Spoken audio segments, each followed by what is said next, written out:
The year is 1916, somewhere in northern France. The guns have finally stopped for the night. But the war never truly sleeps. Now there is only the rain. A cold, relentless rain that has been falling for 3 days straight. It hits your steel helmet with a rhythmic tap, tap, tap. In the history books, they will talk about glory and strategy. But here in the dark, the reality is different. The enemy isn't just the soldier across no man's land. The enemy is the mud. It is a thick, living thing, a mixture of clay, water, and things we try not to think about. It reaches up to your ankles, sometimes your knees. It sucks at your boots with every step. Slurp, squelch. You haven't seen your own feet in a week. The doctors call it trench foot. Your skin turning white, then red, then blue, rotting away while you are still alive. But tonight you are too tired to care. You find a small corner in the dugout, a hole carved into the wet earth. It smells of damp wool, stale tobacco, and chloride of lime. You pull your greatcoat tighter around you. It is heavy with water, weighing you down like a lead blanket. Something moves near your boot. A rat. Massive, well-fed, and unafraid. They are the only ones who profit from this war. It scurries over the sandbags looking for crumbs, or worse. You just close your eyes. You don't have the energy to chase it away. Close your eyes now. Forget the mud. Forget the cold. Listen to the rain washing over the world. It washes away the history. It washes away the pain. There is only the sound of water falling on the scarred earth. You are safe here. You are warm. The trench is guarding you. Let the rain take you away. Listen to the wood creaking above you. The duckboards shifting in the mud. Every now and then a very light, a flare, goes up in the distance. You can see its ghostly white light reflecting on the wet sandbags. But don't look. Keep your eyes heavy. The sentry is on the fire step. He is watching the wire. He is awake so you don't have to be. You are off duty. Feel the weight of your uniform. The wet wool is heavy on your shoulders. It smells of damp earth and cordite. But right now, that weight is grounding you, sinking you deeper into the earth. Unclench your jaw. You've been gritting your teeth all day against the shelling. Let it go. Let your shoulders drop away from your ears. Your boots are caked in mud, heavy as lead anchors. Let them pull your legs down, relaxing every muscle. It's cold, but there is a warmth inside your coat. Focus on that small pocket of heat near your chest. Imagine you are not here. You are back home. Not in this wet hole in France, but in front of a coal fire in a dry, clean room. The only sound is the rain hitting the window. Just like it hits the helmet now, but the glass protects you. The mud cannot reach you there. Breathe in the damp air. It is thick, but it is quiet. Tomorrow the whistle might blow. Tomorrow we might go over the top, but that is a lifetime away. Right now your only mission is to sleep. Sleep is your weapon. Sleep is your escape. The rain is washing everything clean. Listen to the rhythm. Tap, Tap, splash. Nothing matters but the sound of the water. Drift away, soldier. The war will wait. Let the darkness take you. Safe, heavy, sleep. You are not alone in the dark. Listen closely. Beyond the rain, you can hear the rhythm of the others. The slow, heavy breathing of the platoon. Men from London, from Manchester, from farms you've never seen. They are all asleep. A chorus of exhausted souls, breathing in unison. If they can sleep, so can you.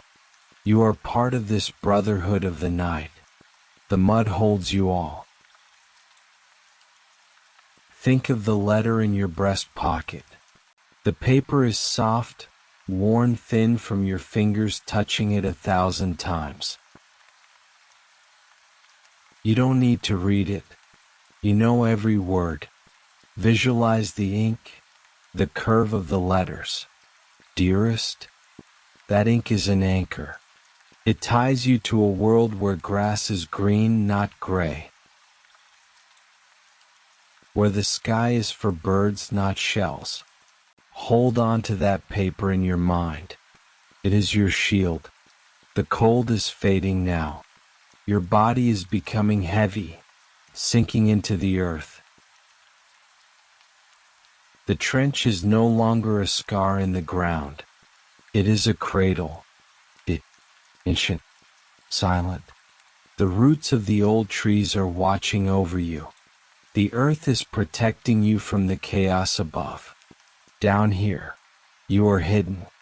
Let the rain become a blanket, layer upon layer of gray noise, covering your eyes, covering your ears. There is no war. There is no gun. There is only the gray, drifting, floating, sinking. Gone. Feel the cold steel of your rifle leaning against your shoulder. The Enfield, standard issue. It has been part of your arm for months. Heavy, belly, cold. But now, you can let it slide away. Visualize putting the safety catch on. That tiny sound ends the war for you. Lay it down gently in the dry patch of the dugout. It is just a piece of metal now. It has no power over you tonight. The metal sleeps. The bullets sleep. You are no longer a soldier. You are just a man resting in the earth. The fog is rolling in from no man's land. Can you see it in your mind? A thick, white blanket moving slowly over the craters. It swallows the barbed wire. It swallows the ruined trees. It softens the sharp edges of the world. Everything that is broken is now hidden by the mist. The landscape is no longer jagged and dangerous. It is soft. It is white. It is nothing. Time is melting here. There is no clock in the trenches. There is no hour, no minute. There is only the endless loop of the rain. Don't try to count the time. Let the night stretch out forever. You have nowhere to be. No orders to follow. No officers shouting. Just the silence between the raindrops. You are sinking deeper than the mud now. Past the roots. Past the stones. Into the deep, warm dark of the earth's core. Gravity is pulling you down gently. Your eyelids are made of lead. So heavy. So incredibly heavy. You couldn't open them if you tried. And you don't want to. The trench is fading now. The walls of mud are dissolving into gray mist. Instead, a new sensation is rising. Can you feel it? Warmth. Not the damp heat of the dugout, but the dry, clean heat of the sun. It is July before the war. You are walking through a field of tall grass, golden, dry, rustling in a gentle breeze. Smell the air. The smell of cordite and wet wool is gone, replaced by the scent of baking bread, fresh, hot, yeast and flour.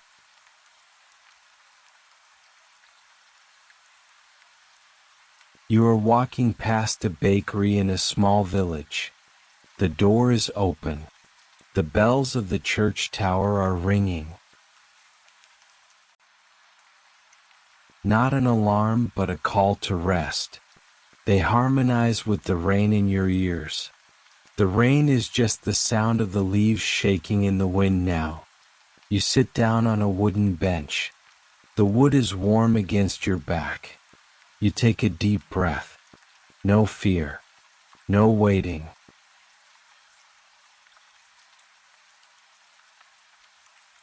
Just the sun on your face. Feel the light penetrating your closed eyelids. Orange, red, gold.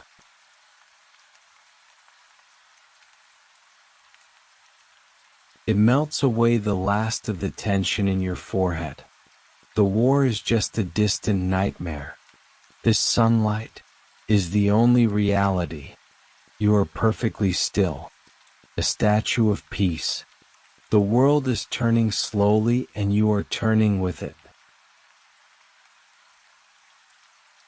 Drifting on a sea of golden light, farther and farther away from the mud, floating, weightless, free. The golden light of the dream fades gently, but it leaves behind a deep velvet darkness.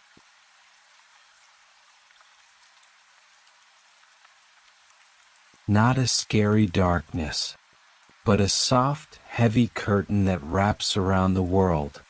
Imagine for a moment looking up.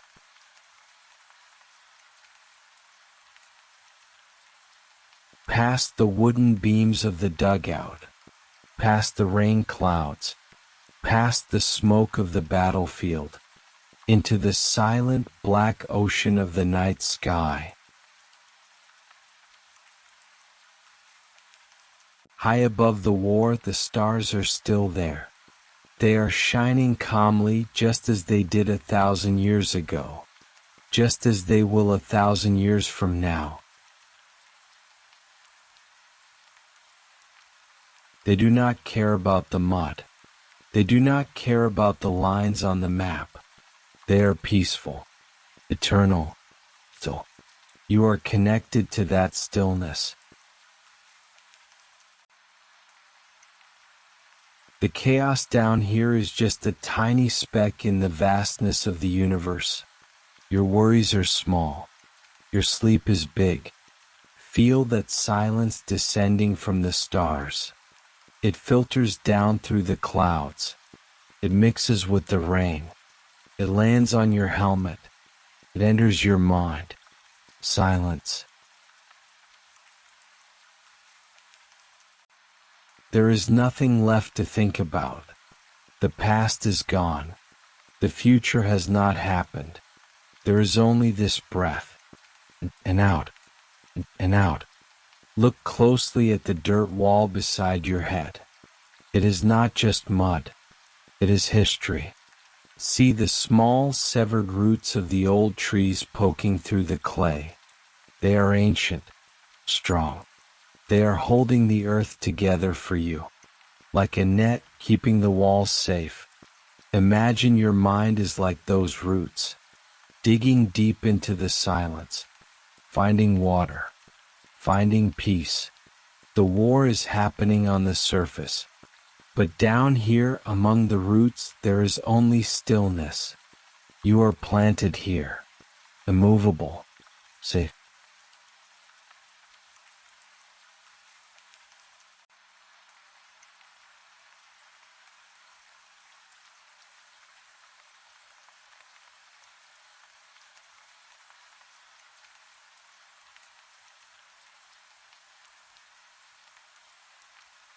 In the corner of the dugout, a single candle is burning.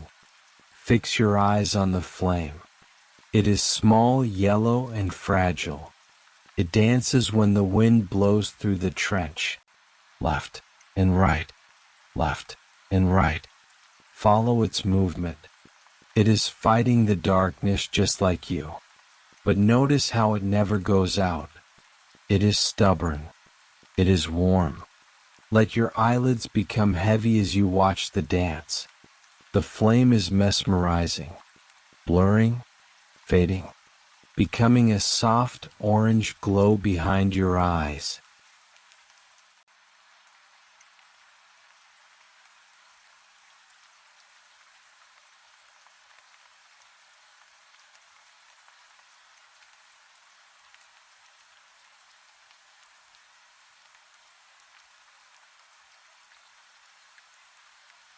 Listen past the rain again. Can you hear it? Far away, miles and miles away. The faint rhythm of a train on the tracks. Chug, chug, chug. It's a rhythmic lullaby. Maybe it's a supply train. Maybe it's a memory. Imagine you are on that train. The seats are velvet and soft. The window is cool against your forehead. You are moving away from the front line, leaving the mud behind. Every click of the wheels on the track takes you further towards home, further towards deep sleep. Ride the sound. Let it carry you.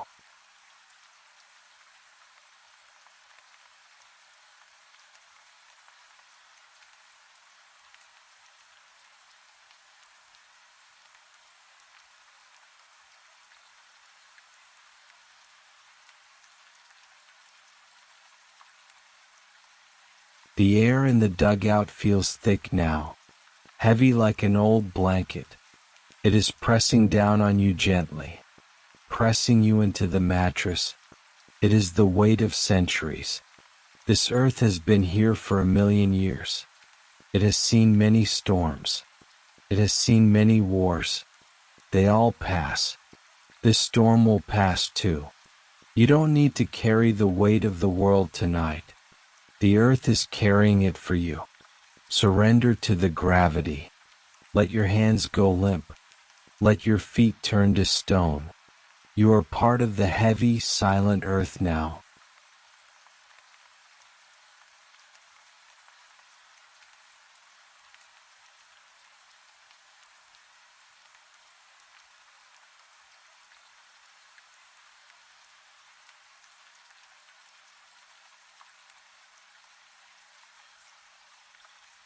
Focus on a single raindrop, just one. Imagine it falling from the gray sky, falling, falling, falling. It hits a puddle near the entrance. Plip.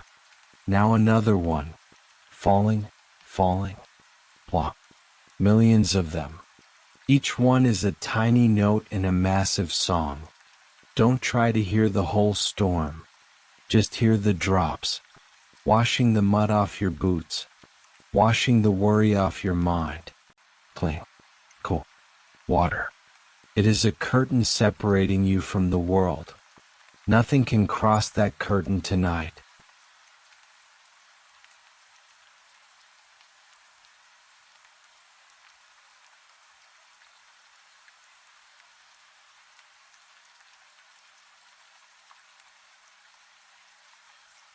To understand the world you are sleeping in, one must understand the engineering beneath the mud. The Western Front was not merely a ditch. It was a complex city carved into the clay, stretching 400 miles from the Swiss border to the North Sea.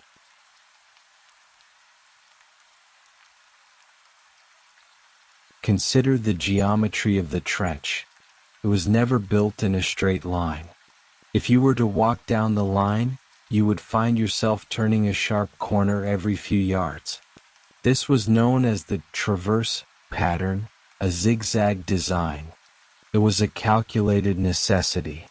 If an enemy shell landed in a straight trench, the blast would travel indefinitely, killing everyone in the line. But in a zigzag trench, the walls of the earth absorbed the shock, confining the destruction to a single bay. The earth was not just a floor, it was a shield.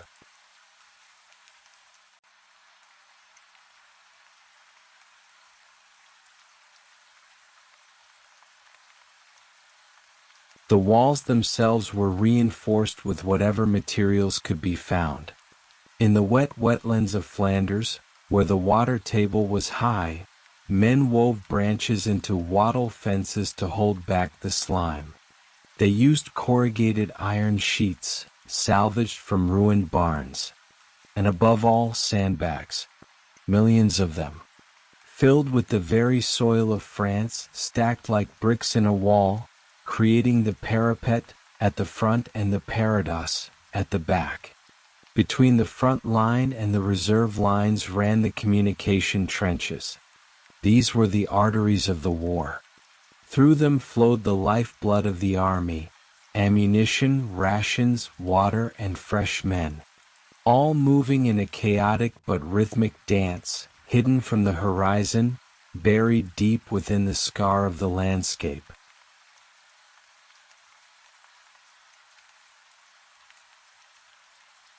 A soldier in 1916 did not just carry a weapon, he carried his entire life on his back.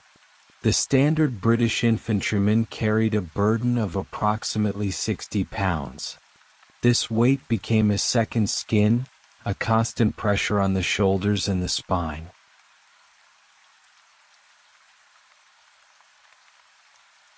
First, the uniform. The service dress, made of thick, coarse khaki serge wool. It was designed for durability, not comfort. In the summer, it was stiflingly hot. In the winter, like tonight, it absorbed the rain like a sponge, doubling in weight, smelling of wet sheep and damp earth. Around the lower legs were the puttees, long strips of woolen cloth, wound tightly in a spiral from the ankle to the knee. They were meant to support the leg and keep stones out of the boots. But if wound too tight, they cut off circulation, contributing to the numbness of the feet.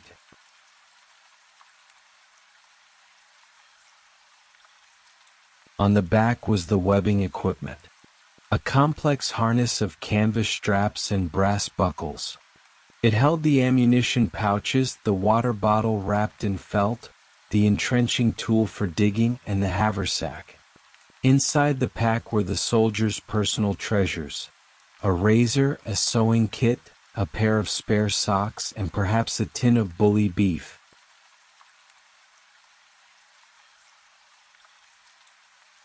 And slung over the shoulder, the short magazine Lee-Enfield rifle, Mark III, 8 pounds and 10 ounces of wood and steel, a mechanism of precision in a world of chaos. This equipment was heavy, awkward, and relentless. But tonight, as the soldier lies down, that weight is finally lifted, if only for a few hours. Time in the trenches was measured not by hours, but by meals. The logistics of feeding millions of men in the middle of a wasteland was a feat of industrial organization. The food was monotonous, designed for sustenance rather than pleasure. The staple of the diet was bully beef, corned beef, canned in South America and shipped across the ocean. It was salty, fatty, and came in a rectangular tin that required a key to open.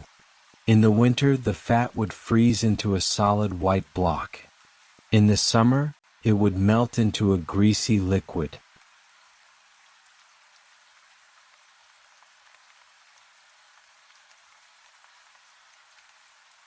Accompanying this were the army biscuits, known as hardtack.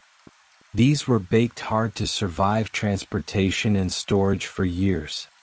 They were so dense that soldiers often had to smash them with a stone or soak them in water just to make them edible. They tasted of flour and nothingness.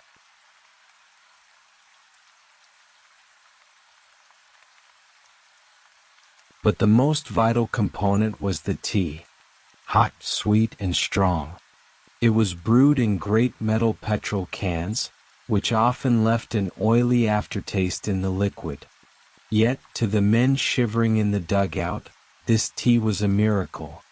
It was the only source of warmth in a cold world.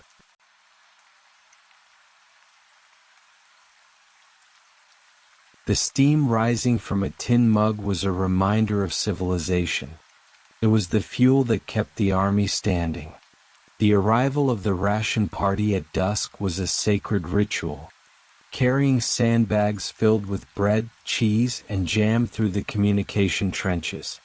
It was a nightly reminder that the world outside had not forgotten them.